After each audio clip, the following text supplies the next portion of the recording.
I'm going to review.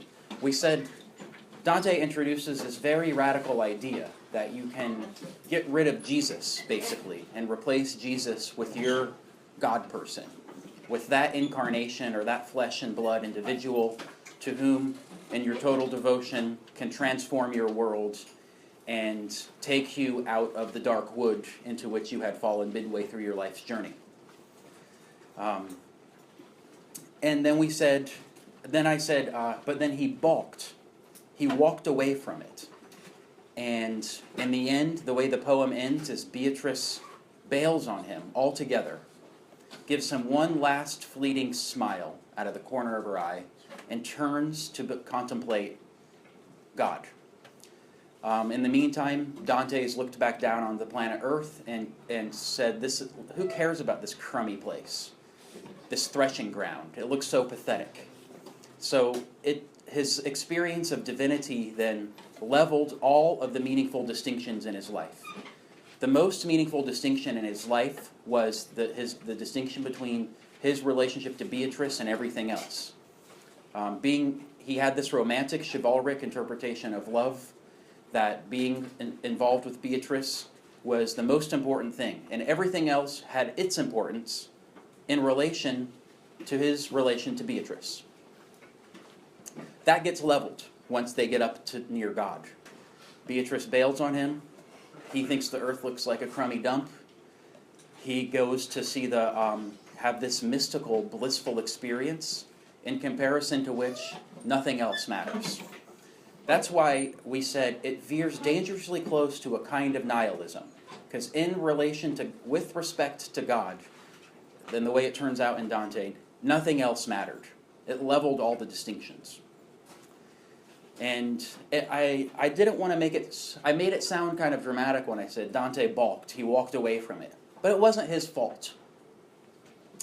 What's going on there is a tension in the culture itself. It's that in Western culture, it has competing streams of influence, and they came into a collision in Dante. The way I started to realize it's weirdly similar to Aeschylus. We have to figure out why it's different. But because in Aeschylus we had two forces. Sarah? Wait, before we move forward, so when you said he has this experience in heaven, yeah, all his relationship with Beatrice and then relationship with all things earthly are leveled. Yeah. In comparison to his relationship with God, then? Yeah, exactly. Yeah, the relation to God, the contemplation in relation to God wipes out everything else. Wipes out even himself. The last lines of the poem are amazing. He says, his will became one with the love that moves the stars and the other planets, or whatever it is. I didn't quote it as good as I quoted the opening line. And I can quote this line, "It's only by such stairs that we can rise above such evil." You remember what I'm talking about? Okay. Anyway, just getting your Dante one-liners down. Those are the three you should have.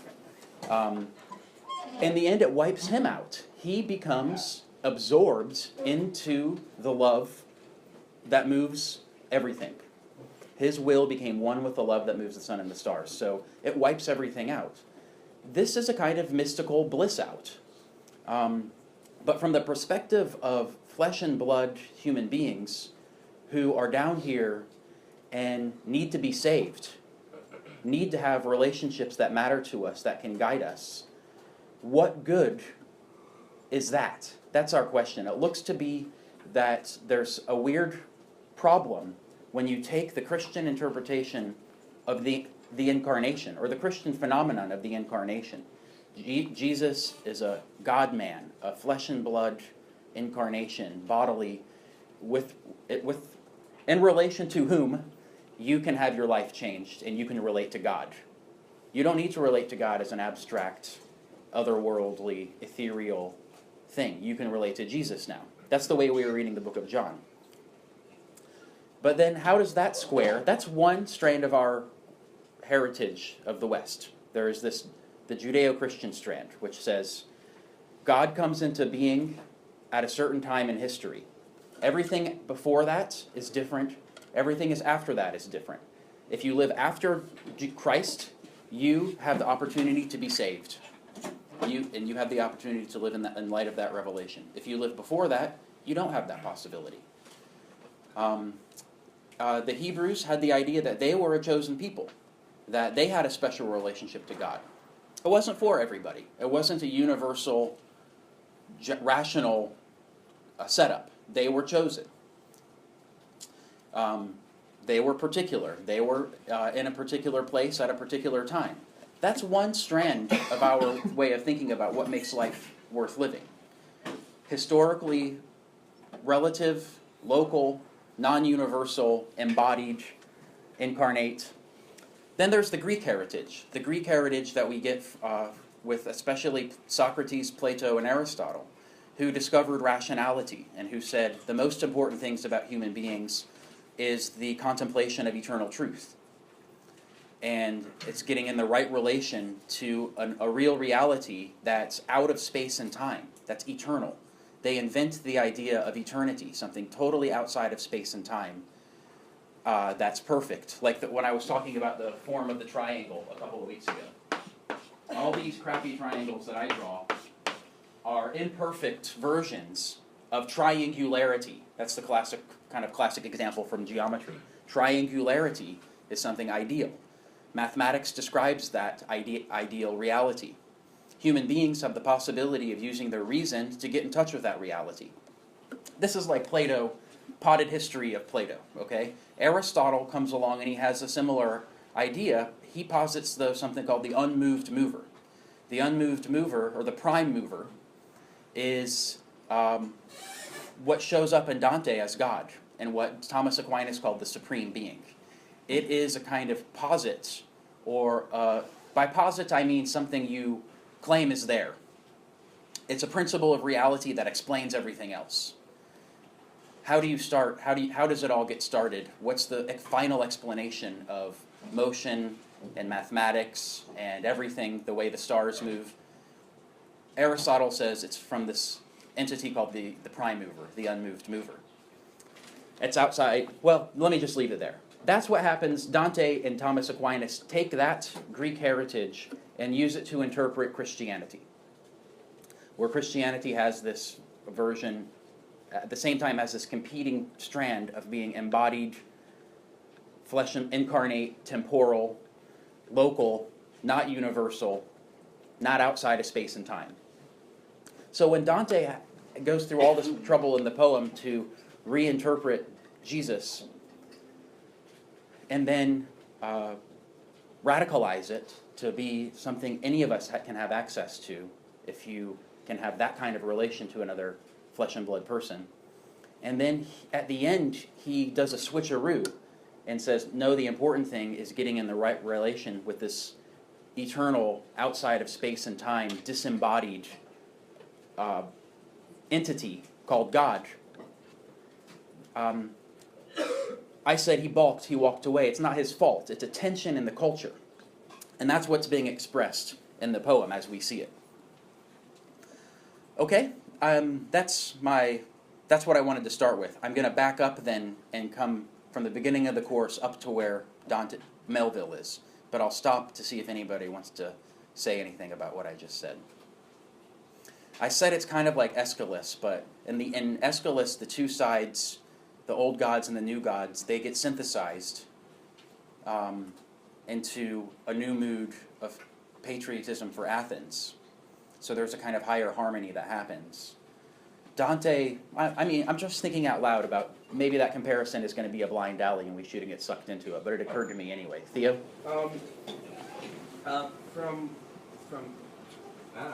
Sorry. So what I get from this is that Dante's view of God at the end of the poem kind of combines his individualist viewpoint of love with the early charitable love we saw in the book of John. I think that's a way we can kind of remedy that inversion at the end. Because God as a supreme being is charitable in the sense that he loves everyone and everything, but Dante still has that individualist sort of attachment to God. It's all about him getting to God. So I think that's how we Yeah, I mean, so the picture is like you've got Satan at the bottom, God at the top, and you've got purgatory. And you've got this whole hierarchical reality where at the bottom is the place where the thigh meets the haunches, and at the top is the mystical light show. And in the middle is purgatory, where you have to exercise and cleanse yourself of your sins. But along the way, everything is ranked by how responsive it is. All ways of life are ranked by how responsive they are to the love that's emanating from up here. And all other entities are ranked by how much perfection or love of God they have in them. So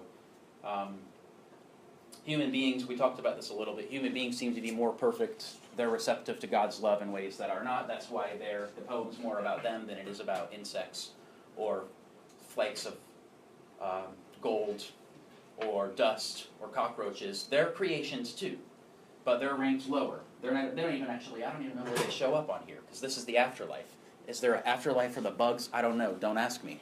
But presumably not. There's a hierarchy of creation. The love of God permeates it. And depending on how you live in your life, if you're in the right relation to that love, that dictates where you go in the afterlife, which is here.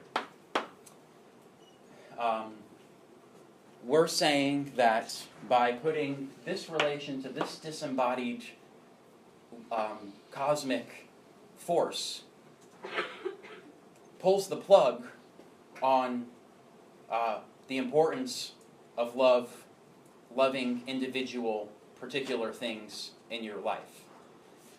And you're trying to save it somehow, but I don't get it. My big question through reading this was like, why does Dante move to this individualist love? You mean like his love for Beatrice? Yeah. Okay. Why does he put importance on that? Mm-hmm. Okay. Instead of Book of John, we need to be charitable to everyone. That's kind of I see. they get from that. So I'm trying to say that Dante takes elements of that charitable sense and puts them in the character of God, in the essence of God, in the sense that God is being charitable to everyone. And then Dante is saying that this individualist love is important, but in the end, it's that charity that makes it. And by charity, you mean the kind of love that we talked about in the Book of John, where you have a relation that makes you want to take care and be neighborly and lovable to everyone around you. Okay, and you're saying that gets transposed into the disembodied. Okay. It helps. Thanks. Sarah, and then Alec. I don't know, it just feels like a really dissatisfying end, because I don't understand why you'd spend, I guess, so long ranking everything in terms of loving other beings, just to kind of say that's not really it. I don't know, I can't, I'm having a lot of trouble with this text in general. Yeah.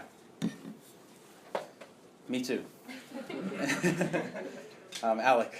So I get how this kind of comes dangerously close to nihilism, but I don't see how the end is contradictory or that he's walked back on anything, because it seems to me that throughout the book, it's true that everything is understood in terms of, is only valued in, everything earthly is valued insofar as it communicates or relates to God's love. Right. So then, if everything good is a piece of God's love or comes from God's love, then when he's there seeing God's love in its full form, then why would he care about any of the specific things? And that could lead to nihilism, but I don't think that it's inconsistent. Yeah, I hear what you're saying, and I'll put it this way. It is better. So why would you care about that other stuff? Of course it's better. And so it's not walking away from, it's just drawing the conclusion that this is the ultimate fulfilling, blissful experience, and once you can have that, why would you want anything else?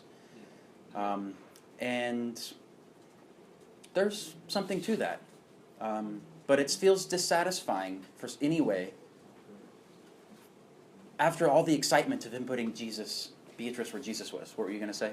Well, I was going to say, the fact that he puts Beatrice where Jesus was also kind of is a way, I read it as like a way of saying that like this specific form, this specific like incarnation on earth of like how God communicates to you isn't important, even like Jesus. Like it kind of like makes the incarnation of Jesus less important. Yeah. It's like everything is just Yeah, some you're right. other form of like God's love trying to get to you. Yeah. In a sense. And also it also there's this kind of I don't see how Dante can't get to God without Beatrice. Like she's the only way he got up there. Yeah. And that's the ultimate good, but that Yeah. doesn't mean that while you're on earth you don't want to love, because if you don't then you'll never get up there. Yeah. It's like ultimately good. That helps too. I mean, I'll just say it's dissatisfying from a later perspective. Like, what could Dante do? These are the streams of influence in Western culture. He tried to put them together as good as he could. They seem to pull in different directions at certain points anyway. If you want to go if you tend to say, well, of course, a blissful experience of a disembodied ball of vibrant, radiating love would be the best possible thing. Why would you want anything else if you could have that? Okay, that makes sense. If you want to say, but what about meaning and concrete flesh and blood relationships here on the earth? I like those too. And it was exciting when he put Beatrice in the place of Jesus. And why can't we have a version of Christianity or religion that puts all the weight there, rather than having to get the payoff or the emphasis in the disembodied divinity? Why can't we have a version of it that prioritizes fully, like it looked like Dante almost did, the relations of flesh and blood, finite people here in the muck? That's in the perspective of existential tradition. That's what we want. That's what Philosophy 7's about. There's this guy named Kierkegaard, who comes like in the 19th century, who goes all the way with this. And some of the times when we're talking about Dante being disappointing and opting for one side of the cultural heritage, namely the disembodied, universal Greek side, rather than the embodied, incarnate side, we're channeling Kierkegaard, just to put the cards on the table a little bit. He does a version of Christianity that goes all the way with it. But it has its own problems. If you ever get a chance to take a class of Kierkegaard, I recommend it. If these questions freak you out, you would enjoy it. I'm going to move on, unless there's any burning things. It's important to go on. We got a lot of ground to cover. I want to kind of back up and set up where we got. We started out in Homer, where the main point was a way of life, an interpretation of human being that was celebratory of all the different varieties of worlds and ways of life that you could encounter. And Odysseus was the character who had the drive and the cunning to go out and travel around and experience the different worlds. The worlds were not ranked. There was not an ultimate hierarchy like we found in Dante. And there was a sense that what was most important about being human was tuning in to the moods that could grab you and enable you to act in an awesome, passionate way. The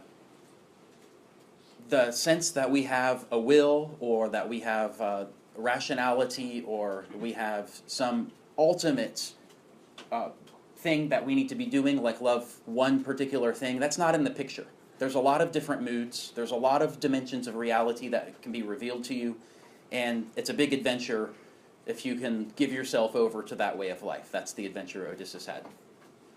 We then went to Aeschylus, who focused for us switching cultural forces, who were the multiplicity of gods got reduced to these two combating forces, the old gods and the new gods. The old gods represented by the Furies and blood ties and family justice, and the new gods represented by Apollo and Athena, who are stand in for more like progress and rationality.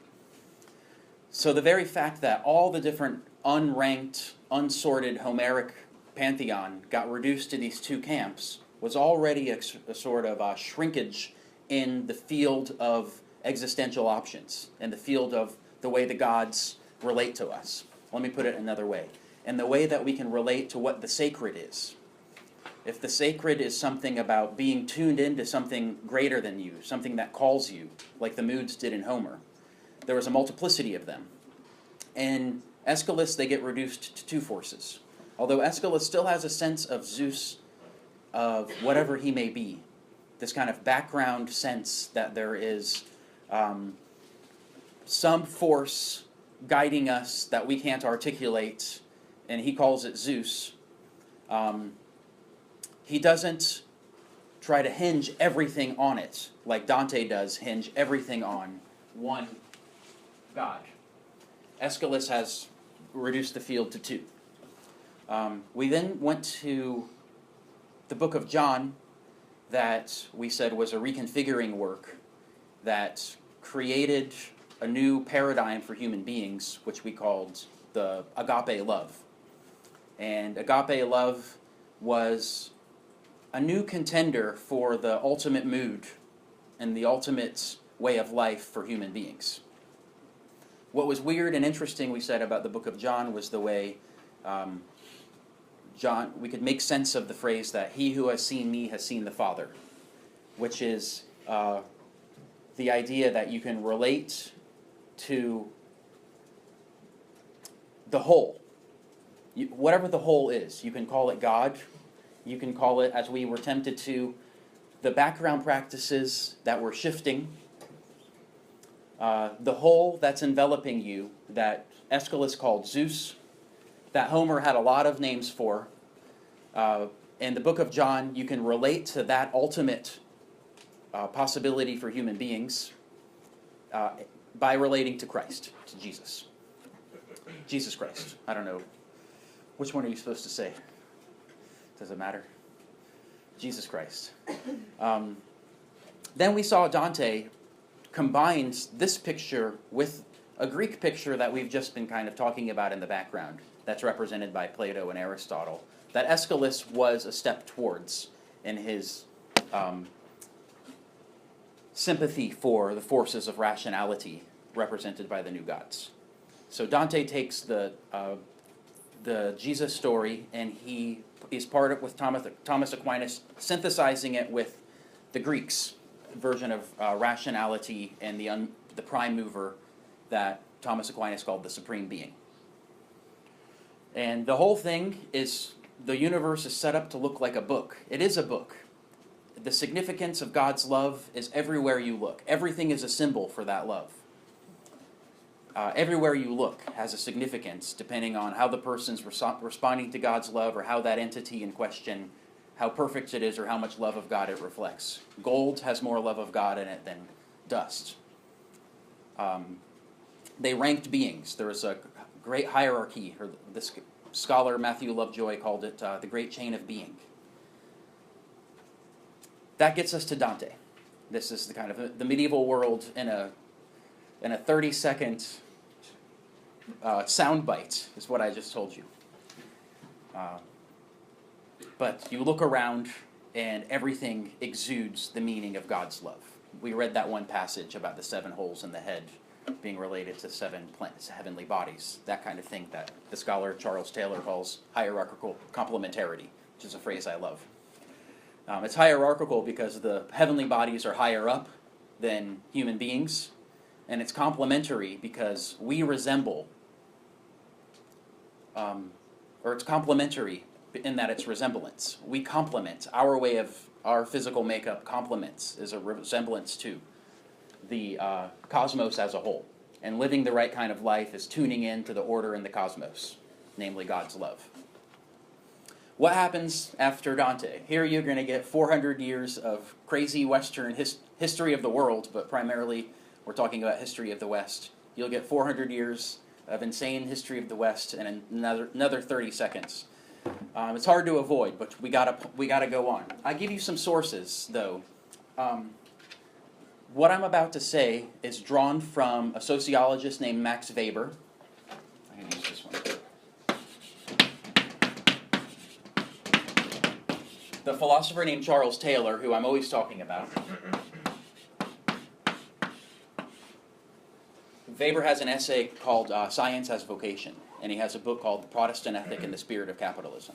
Taylor has 3 big books, one about this German guy named Hegel, one called The Sources of the Self, and one called A Secular Age. Third, there's Heidegger, who's been in the background of the whole course. You're getting a covert course in what Heidegger calls the history of being. The history of the different ways reality has manifested itself. And finally, it's Professor Dreyfus, who wrote a book with Charles Taylor called All Things Shining, which is a version of this very course. So this is... Kelly, right? Kelly. Oh yeah, sorry, yeah, with Kelly. The book with Taylor is called Retrieving Realism, which is an epistemological version of this course. Ask me about that later if you want. But Dreyfus and Kelly, yes.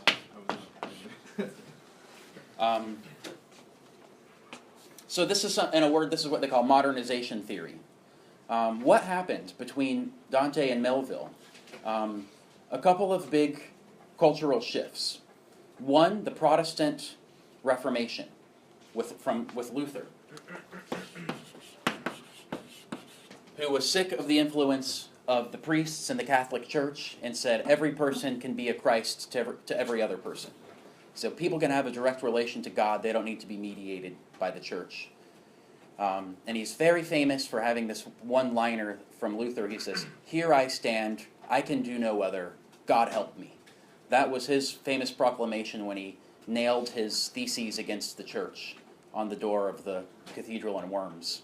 I don't know the date of that, but... About 3 days ago, there was a big article in the New York Times about that. Oh yeah, cool. So, sometime in the 16th century. What's important with that, too, is this: he's got this idea of a calling. Here I stand, I've got to do this. I can do no other. I can't help it. He felt that he was being called by God. They call this a vocation. The Latin word for vocation is, to call is vocare, to call. So our word vocation has that. It's a calling from God. He had a calling from God to stand up and do something. So there's a sort of moment of receptivity to that call of God that pulled him to act in this way. This is a kind of Protestant way of thinking about things. To put a simple label on a very complicated reality, but let me just do it anyway. The other things that happened were the scientific revolutions that we associate with Galileo, Newton, and Copernicus. They destroyed the medieval view that the cosmos is like a book you can read reflecting God's love.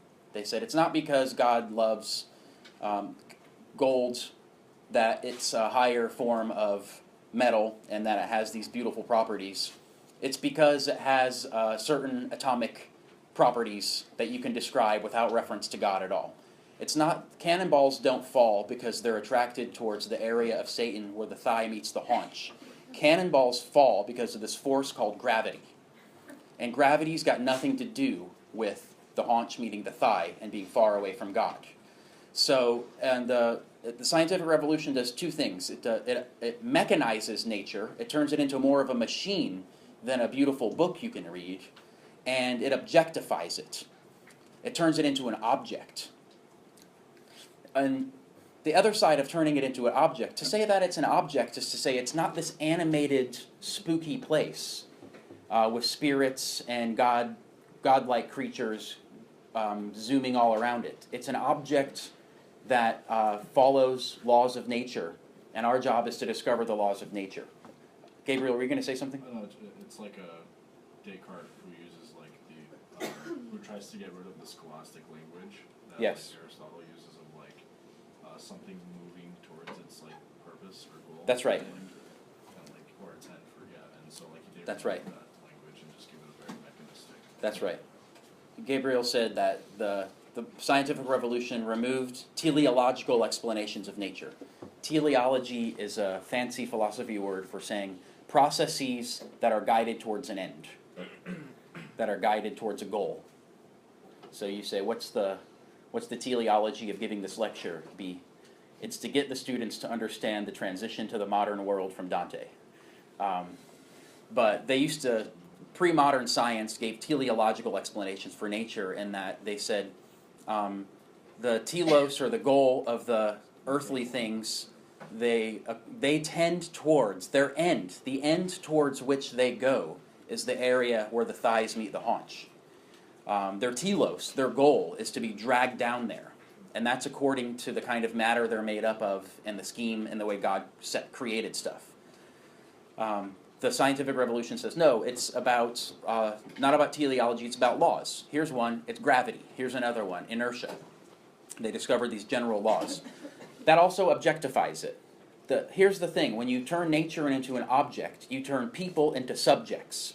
And this is associated with the other big person that we call Descartes. You will have heard of Descartes because he's got the famous slogan, I think, therefore I am. And his move is to respond to the shifts in the natural sciences and say, set up the philosophical ontology to say, okay, nature is just a bunch of brute stuff. He called it res extensa, extended things, or an extended thing, brute stuff. And what we are thinking things, res cogitans. And one of the interesting things that does is that it says if the world is a brute, meaningless matter being pushed around by general laws like gravity and inertia, it's not a meaningful book that we can look out there and read. So all the meaning gets put into the mind of the subject. We're the subject. The subject is whatever these guys say is whatever's going on in here. You kind of can't help but feel that what you really are is this kind of weird airy zone somewhere in your brain. That's the way we were kind of brainwashed into thinking of ourselves, because we still live in the wake of this reconfiguration. We're subjects, and we give meaning to our worlds by the prejudices we carry with us, by our beliefs, and what we can really do is be like God by exercising our free will. This is a complicated history told to you in 30 seconds, but Descartes thought we were very much godlike in our ability to exercise free will. This set up a ton of philosophical problems that you'll learn about if you take other philosophy classes, like the mind-body problem. Don't worry about that for the time being. But we say Descartes is a huge reconfigurer in the culture, in that he really nails it with this idea that nature is objects and human beings are subjects. And for the next couple of hundred years, intellectual tradition is working in that space. Comes a guy named Kant after that. And Kant says, you are, don't worry about this, but he says what you are is not only a subject, but a transcendental subject. And a transcendental subject means that you organize, the world makes sense to you, because in your mind are concepts like cause and effect. And you have to bring the concept of cause and effect. You already have that built into your mind. And that means you can only understand the world out there because you have the concepts, cause and effect. And you have other things in your mind like time and a sense for space. So this is what Kant says too. He's just a radicalization of Descartes. What I want to emphasize, though, is that this is the intellectual space into which Melville steps. Kant is in like 1780. Descartes is in 16 something or other. Kant is in 1770, 1780. Melville writes in 1840, 1850. What has happened from Homer to Kant? It's a gradual move. Here's one slogan for it. A gradual move away from receptivity towards activity. Homer's basic line for our class is that the most important thing about being human is being receptive to the moods that are out there. Kant says the most important thing about being human is to be an active, autonomous subject. That's the other thing I have to say, is autonomy.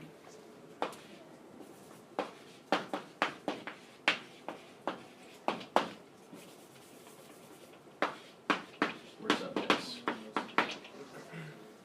And from our perspective, this sets up a loss. It's a loss of our receptivity to moods, and a loss of our receptivity, our possible ways of being receptive to other sources of meaning. Because it looks like by the time you get to Descartes and Kant, the meaning of the world is a function of the human mind. And it has radically marginalized the importance Homer gave to receptivity and moods.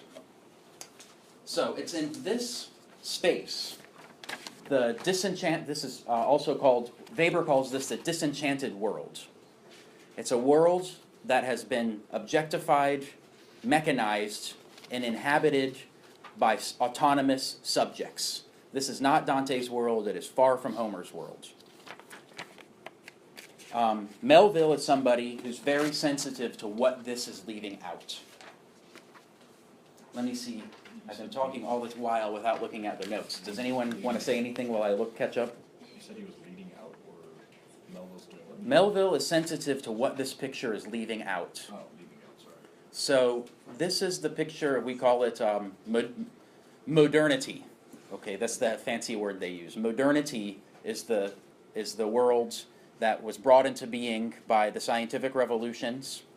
By the way, there's something I didn't say, but because when you're in a philosophy class, you kind of used to just thinking about the history of ideas. Does this thing on?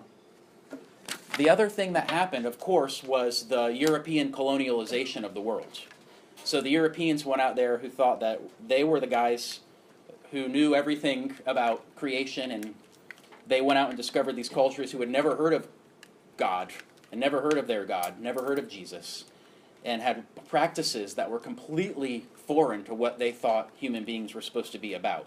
So this is another development that happens. The world gets bigger. You can imagine this. They create telescopes and microscopes, so suddenly you can look far out into the cosmos and way down into material things.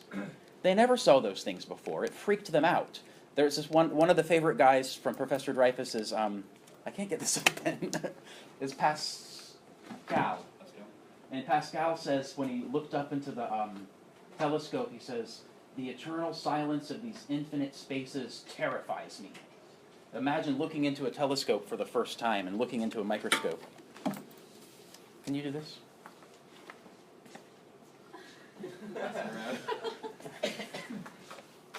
Okay, let me look at the notes. Does anyone else have anything to say? We're saying Melville is sensitive to what this leaves out. And Moby Dick, the big picture is Moby Dick is a way of retrieving what has been marginalized and left out by the shift to modernity.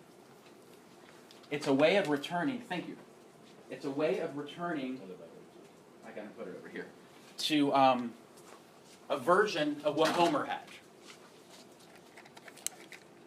That's why the course is called From the Gods to God and Back, because Melville gives a new interpretation of polytheistic understanding of human being.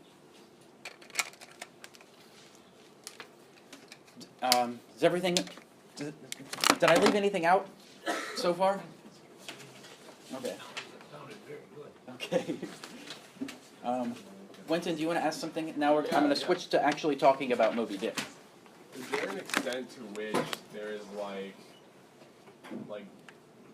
I mean, Melville talks about it in terms of like the call of like the sea. Yes. So is there a sense in which he's kind of in the same vein as Odysseus, a sailor, and it's like this activity of going forth and like braving the harsh waters.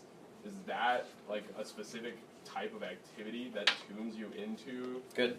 this kind of like open receptivity to different worlds and things like that? Absolutely.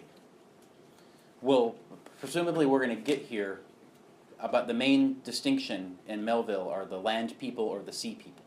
We'll get there before the end, but you're tuned into the right thing. What's your name again? Cindy. Cindy. What did you say modernity was?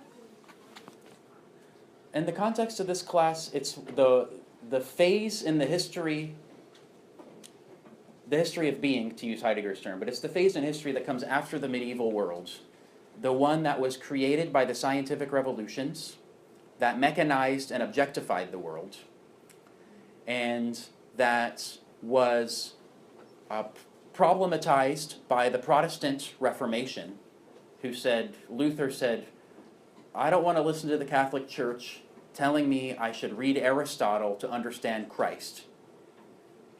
There's some really nasty quotes from, this is Luther talking about, I'll tell you one more thing. It's the mechanization and the objectification of natural science. It's the Protestant Reformation who says you can have a direct relation to God, not mediated by the church and not mediated by Aristotle. You can receive a calling from God. And thirdly, it's related to this shift towards being an autonomous subject. Where an autonomous subject is, well, we all still kind of think of ourselves this way. Although if Melville was right and he was predicting the breakdown of this picture, we're now open to we're more receptive to other ways of understanding ourselves. But an autonomous subject is you're this kind of thinking zone in your head. And what's going on inside of there are desires and beliefs that you have to make decisions about. And hopefully you make those decisions using your endowment with universal rationality and morality. But you've got this kind of you've got the psyche, this mind, that has concepts in it, and beliefs in it, and desires in it, and then you have a will that chooses which ones to act on.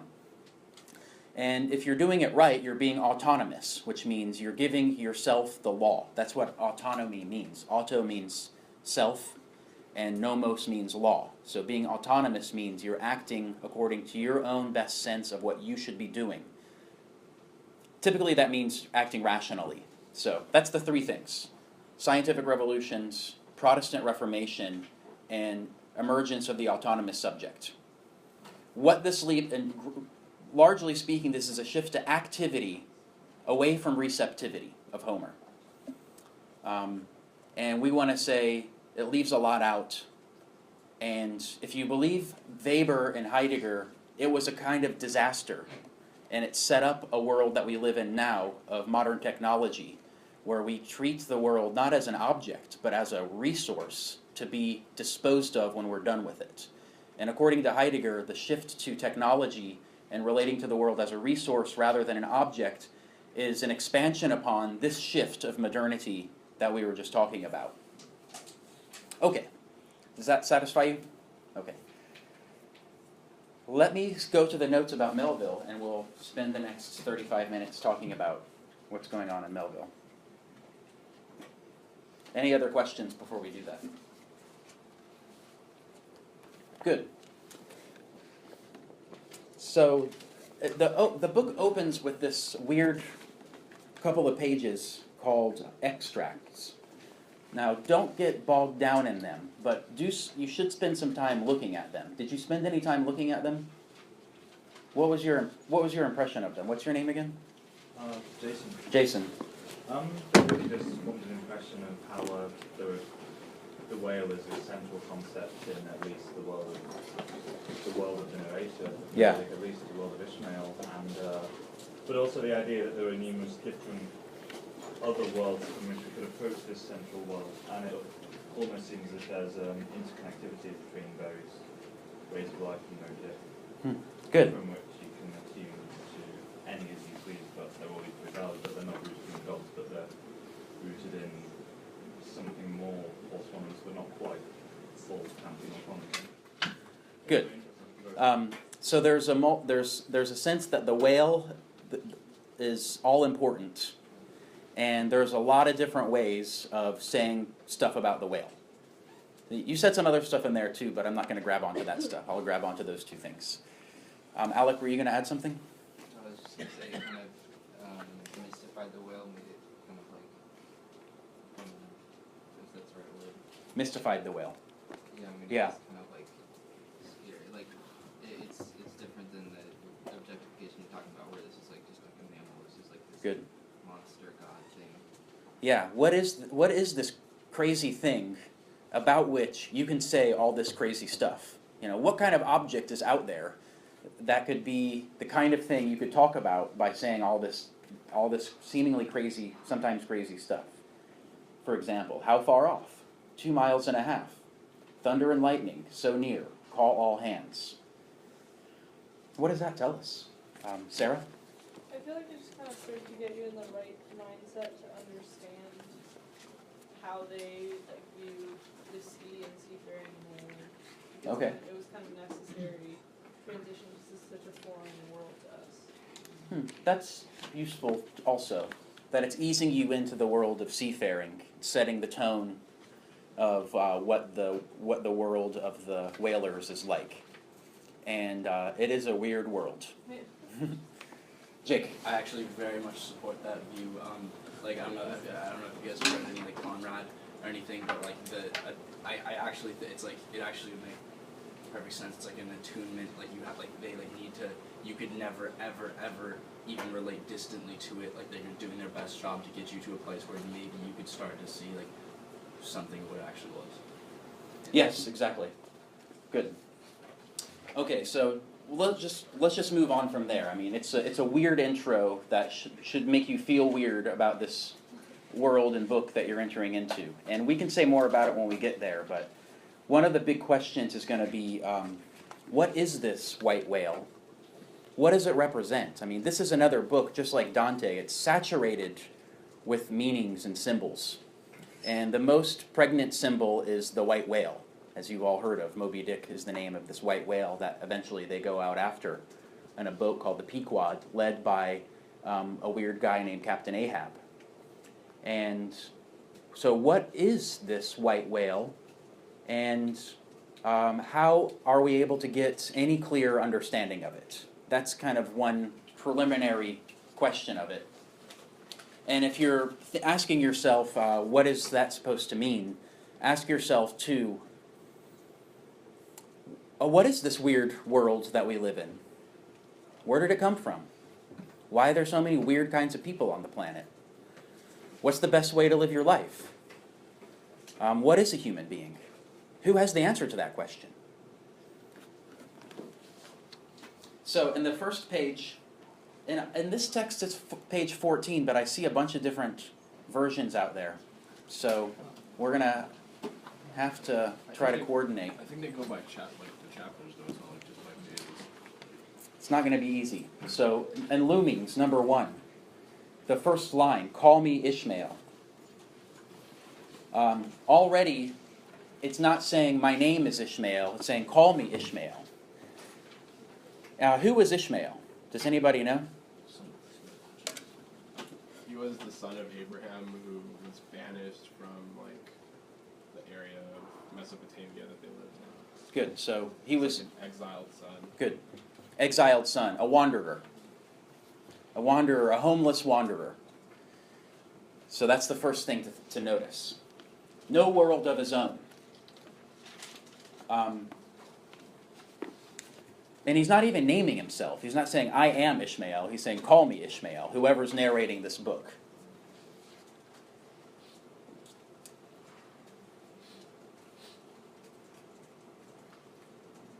The other thing you notice in this opening passage, let me read a little bit. I'm skipping down about 4 lines. Whenever I find myself growing grim about the mouth, whenever it is a damp, drizzly November in my soul, whenever I find myself involuntarily pausing before coffin warehouses and bringing up the rear of every funeral I meet. You can just imagine him walking around finding funerals and walking in them like they're a parade. What would get into you to make you do that? Feeling grim about the mouth. It's a damp, drizzly November in his soul. He starts walking in funerals like they're a parade.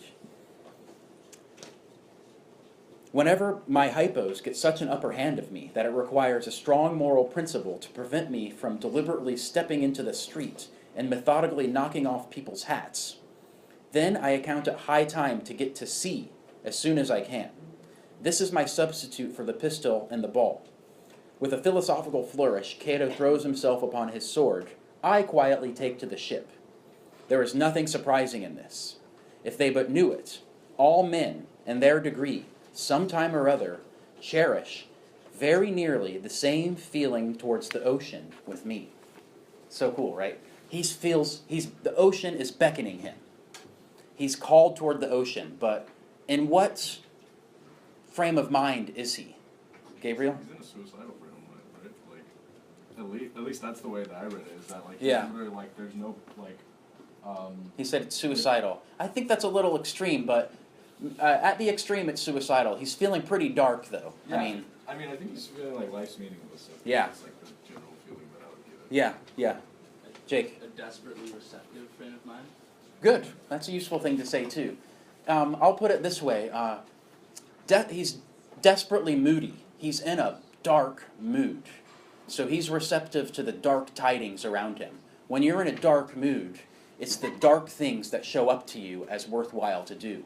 Walking in funerals, knocking people's hats off, feeling like you're going to step into the street and cause a problem. Winton? I mean, like, isn't it also just boredom? Like, I feel like, because I know that Mhm. Heidegger has some, like, discussion on boredom and how it's like, it's a moment in which you are so openly receptive, literally anything, you would, like, rather have any other thing than what it is you're in now. Yeah. So, like, it's not just, because it seems like the suicidal bit might help in the first part, but then knocking people's hats off, it's like he just wants something to do. He's like Yeah. bored out of his mind.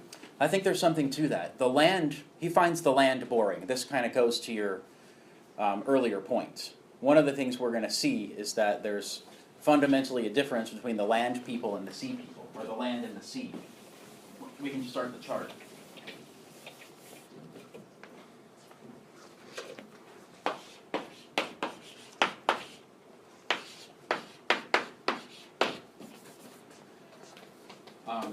I don't know if there's anything yet to put on it, but you said that the land, he's kind of bored at the land. So we can ascribe to the land a certain solidity and stability. Let me just put stability.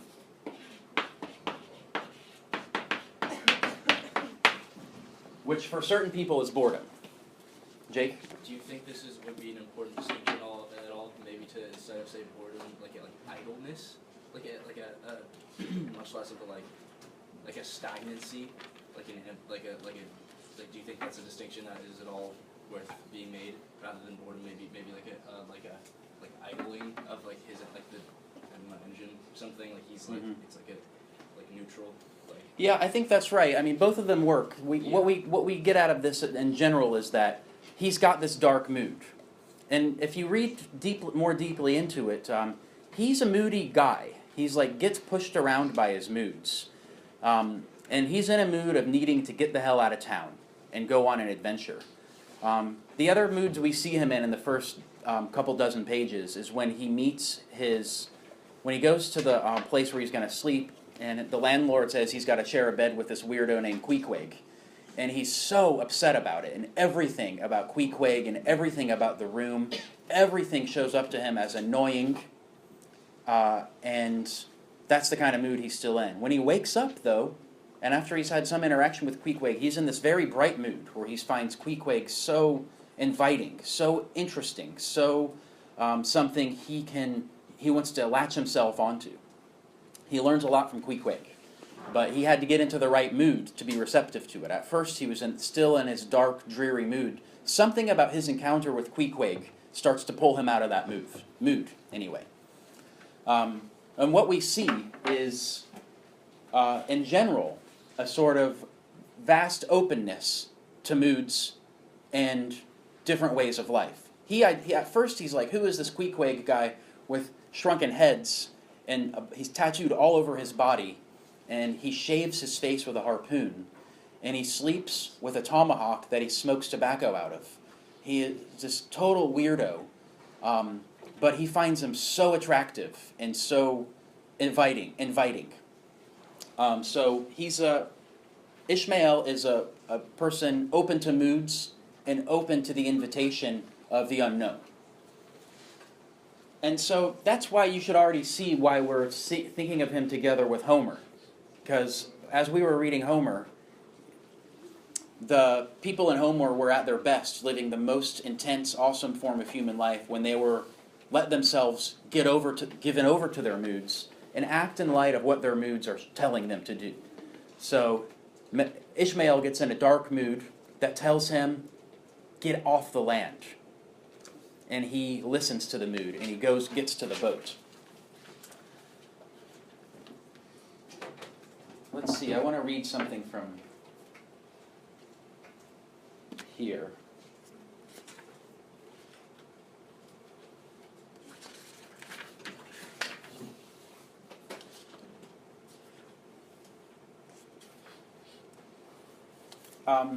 Melville was friends with this guy named Nathaniel Hawthorne. Most of us have to read Hawthorne in high school. They make you read the Scarlet Letter, right?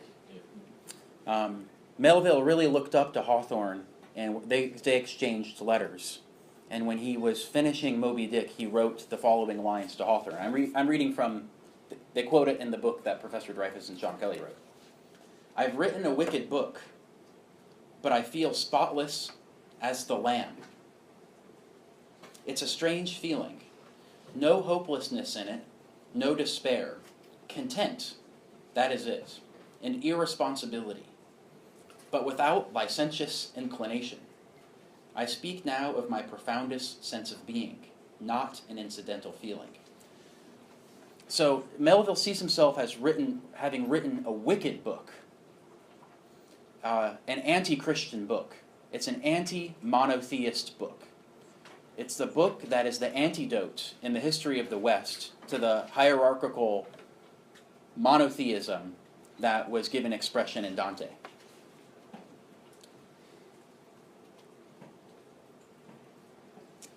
He says, in the letter to Hawthorne, he says, "Shall I send you a fin of the whale by way of a specimen mouthful? The tail is not yet cooked, though the hellfire in which the whole book is broiled might not yet unreasonably have cooked it all ere this."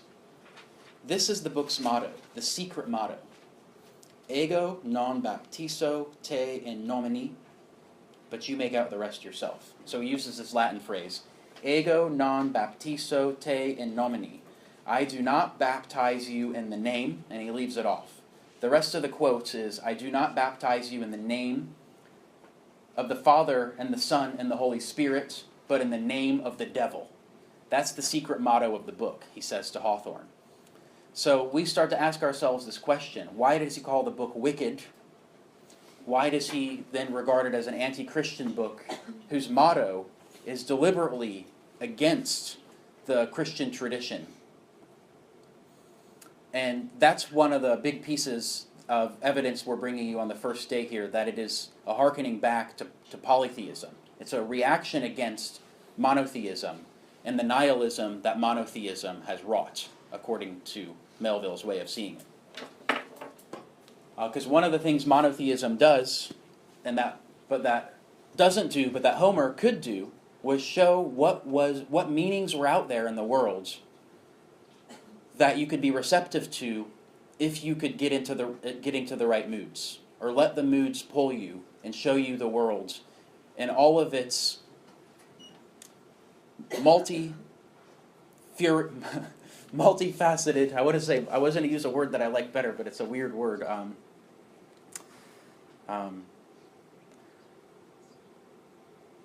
Now I forgot it.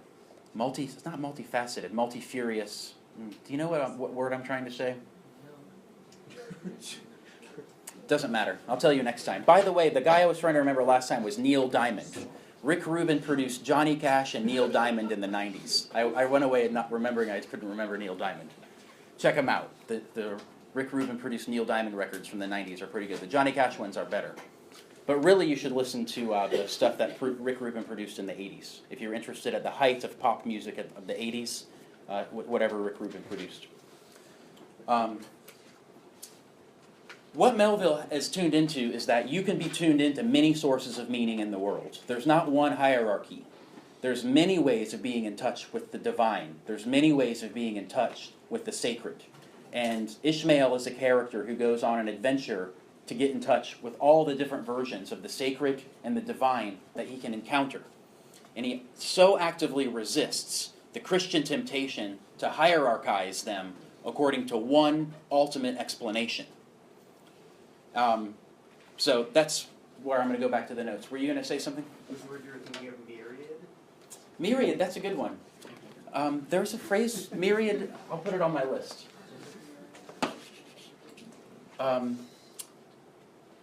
Yeah, I can't think of it. That's not it. It's multi-something or other. Multifarious?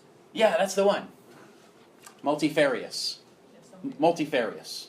All the multifarious, incompatible sources of meaning and understandings of the sacred that are out there.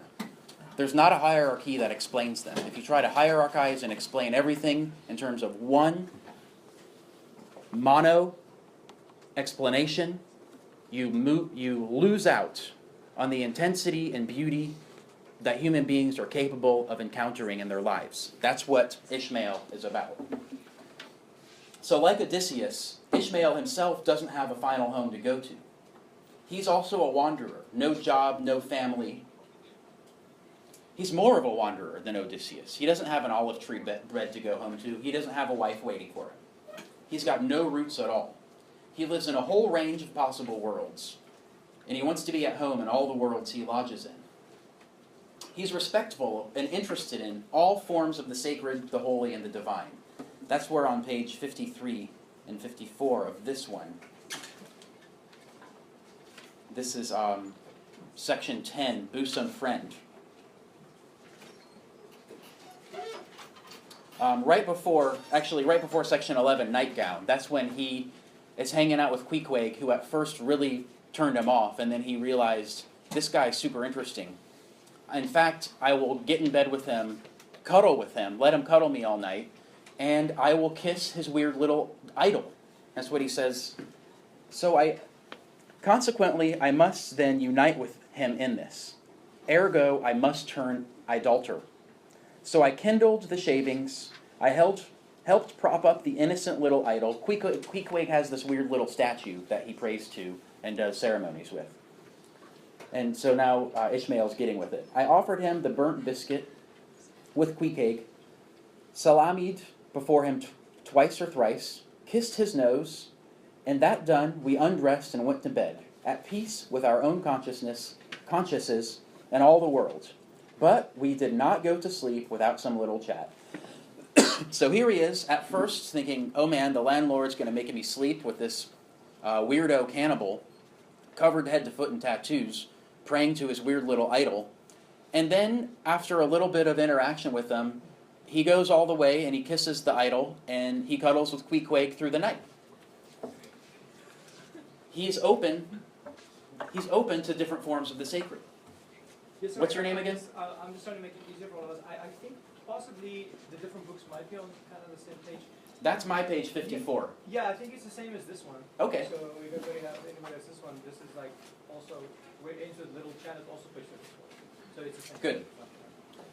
No, mine's not. Ishmael's only enemy is monolithic monotheism. Watch how he responds to the kind of characters in the book who believe that their interpretation of reality, be it a religious interpretation or kind of interpretation of what the mission of the whaling ship is. I'm trying to not so subtly refer to Ahab, but Ahab's the guy in the book who has one ultimate mission, and he tries to recruit everybody to participate in his monomaniacal goal of figuring out and finding and taking revenge on the white whale. He is guided by the one ultimate pursuit of his truth. And in that sense, Ahab stands for the last flailing breakdown of monotheism. Monotheism's the enemy for Ishmael and Melville because it excludes being open to the other worlds. Ishmael thinks that this is a humorless way of looking at the world. It's fanatical and it's dangerous. He's against philosophers for the same reason. most of the time when he refers to philosophers in the book, he's being critical. There's one passage, one little chapter called Whale Lines that I love very much, where he says a good thing about philosophers, but it must be his version of it, and I'll read it to you when we get there. So on my 52, and it's in section 10,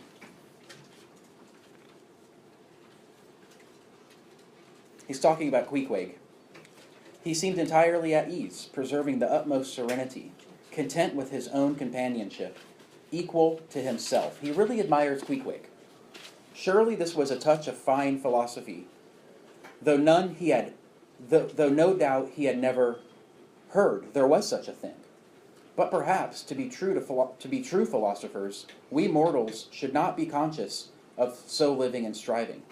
So soon as I hear that such or such a man gives himself out for a philosopher, I conclude that, like the dyspeptic old woman, he must have broken his digester. So that's his way of saying philosophers, who are the guardians of truth and rationality, and hold themselves up to be the most important kinds of thinkers in the history of humanity. They put themselves up there with priests and the church. They think they're just the best because their job is to understand the truth that everyone has to believe in. This is what Ishmael thinks of him. He concludes that, like the dyspeptic old woman, he must have broken his digester.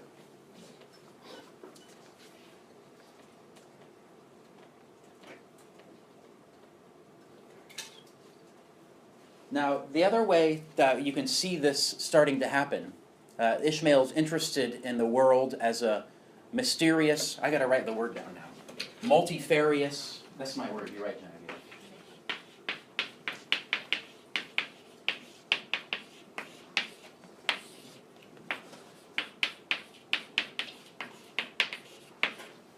Multifarious, mysterious, fragmented reality.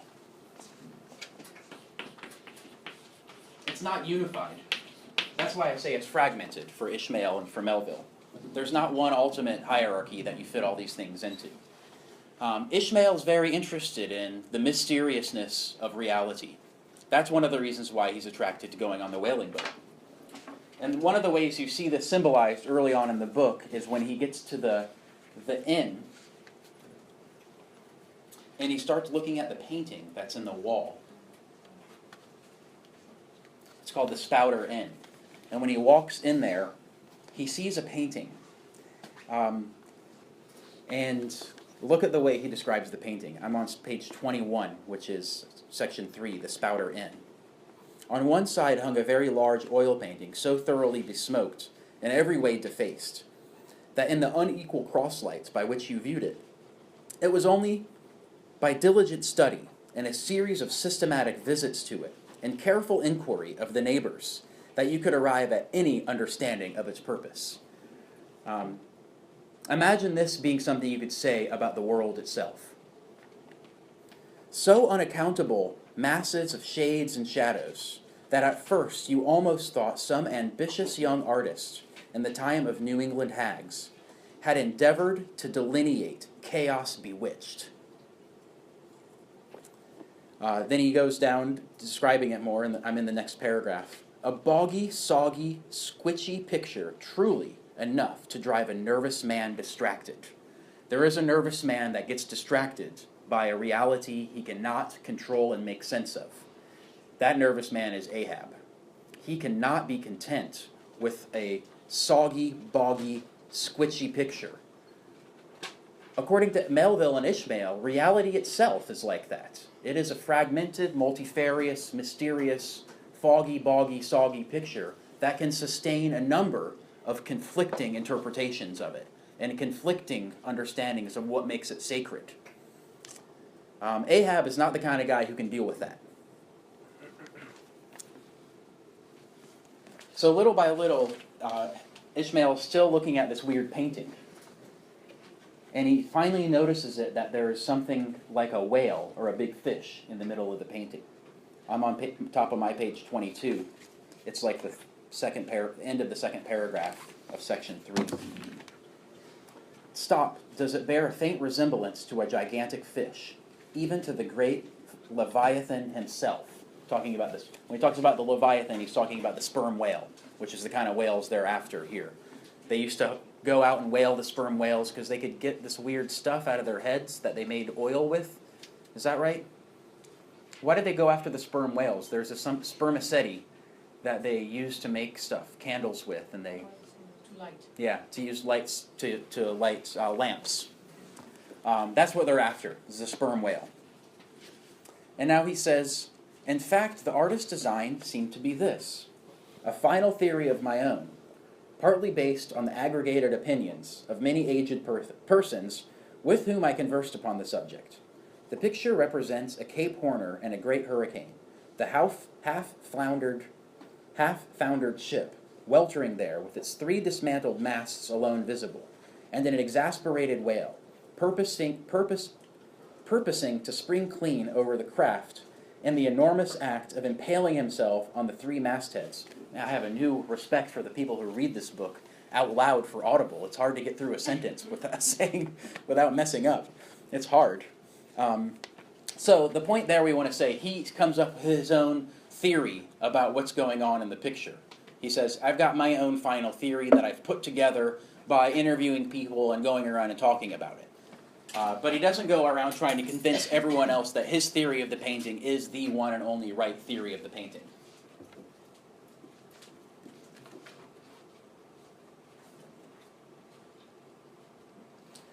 So later in the book, we'll see that the white whale, Moby Dick, is the symbol of this inscrutable, mysterious universe. The multifarious, mysterious, soggy, boggy universe. Or we'll say world. No wonder that we get, from the very beginning, every possible interpretation, biblical, poetic, mythic, scientific, of the sperm whale, as if there's no answer to what it all is and means. At the beginning of the book, in that extracts, it's all these different ways of trying to interpret or give an explanation of what the sperm whale is. They don't add up to any coherent final view. They don't get put together into a coherent hierarchy that explains to you fundamentally what the white whale is, or what the sperm whale is in general. The white whale is the symbol of the inscrutable, multifarious, mysterious, fragmented nature of reality. The best we can do is pile up perspectives. That's kind of like what Ishmael does about the painting. So it's like Ishmael giving an interpretation of the painting is a metaphor for our perspective, our attempts to give interpretations of reality itself.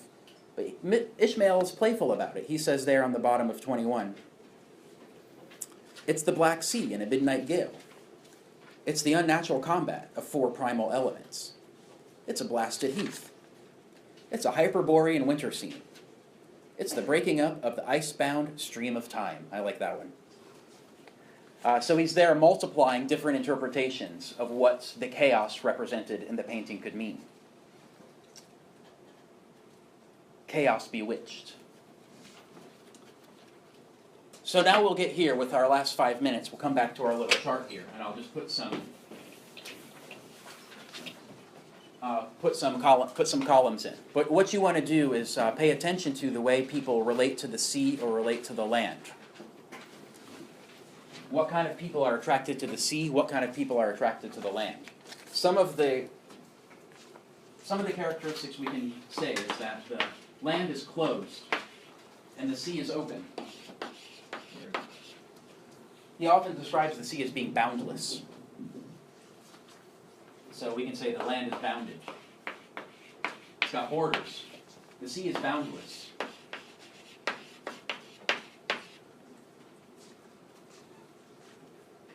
The land has safety.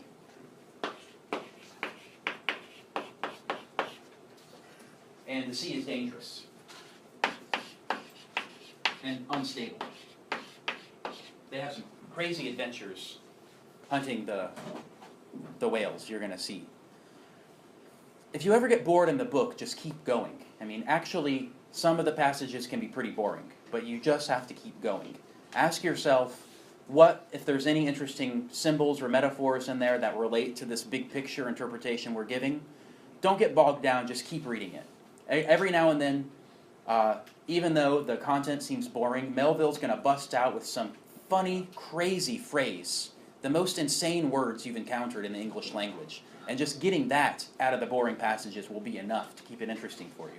But then suddenly, out of nowhere, he rings out these awesome, weird philosophical reflections based on what he's been writing.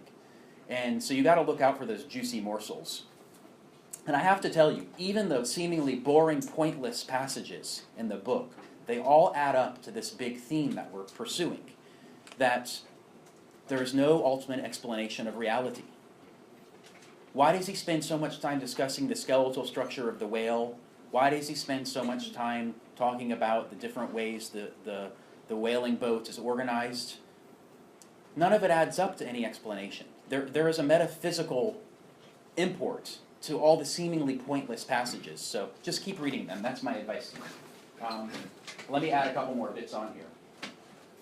This is definite. The sea is indefinite.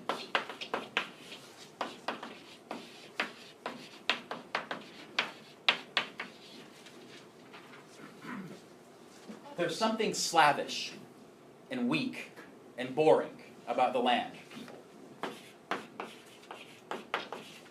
And there's something free and exhilarating and adventurous about life on the sea.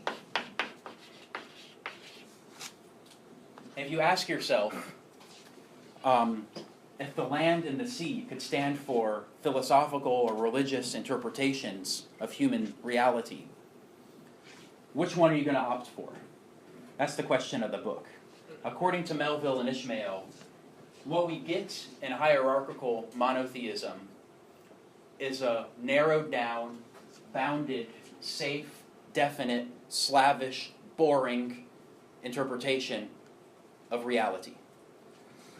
What we can have instead is a return to the Homeric, a reappropriation. It's not a return because we have to do it in our own way now because the world's been through too much. But what we can have instead is a reappropriation of an interpretation of reality that sees it as imbued with multiple sources of meaning, multiple things that are sacred, boundless, dangerous, indefinite interpretations of what our lives can be.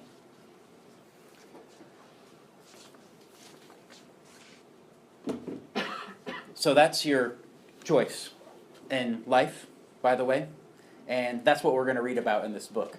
You just got to keep reading. Listen to it, read it, and keep going. We're going to do 100 pages or so a week. Keep these big themes in mind. Don't get bogged down in the boring passages. It's an amazing book. Keep going with it. Can I see the picture that you have? Yeah. Where do you get this at? Is it fighting or like is it out of? I got it like 5 years ago. I think this some version of this might be in the bookstore, but Dover Giant thrift editions are very cheap, and you can, if you can't find it in Moe's on Telegraph, I'm sure you can find it on the internet. They're out there. They're cheap and they're easy to get. Okay. Dover Giant thrift edition. Is there any chance that access here we can write an idea? Because I'm just really I would like to. For, well, you mean the essay that we gave you the topics for already? Yeah. You, are we bye-bye, up to thanks. Further in question. Thank you. You said that Moby Dick would that not be possible? You've got to write about the Christians. So if there's some way, you got to ask. That's the job of the second paper. And the final, you get a chance to write about Melville. But if you want to propose it to your TA that you do something about Dante in comparison to Melville, that'd be something. But you've got to write about the Christians in the second paper. It's just part of your job. You'll get a chance to write about this later. I'm glad you're liking the book. Yeah.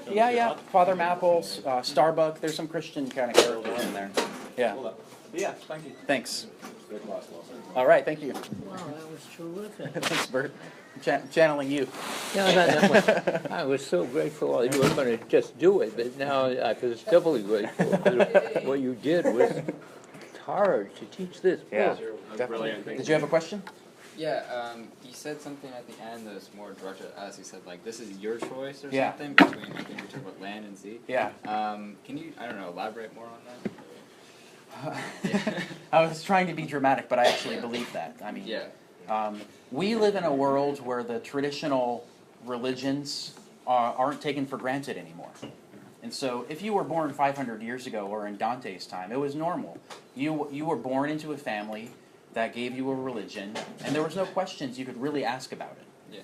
But given the way history unfolded, and the modernity, as we call it, and now given the profusion of other religions that are out there, it's obvious that there's many religious interpretations of human beings.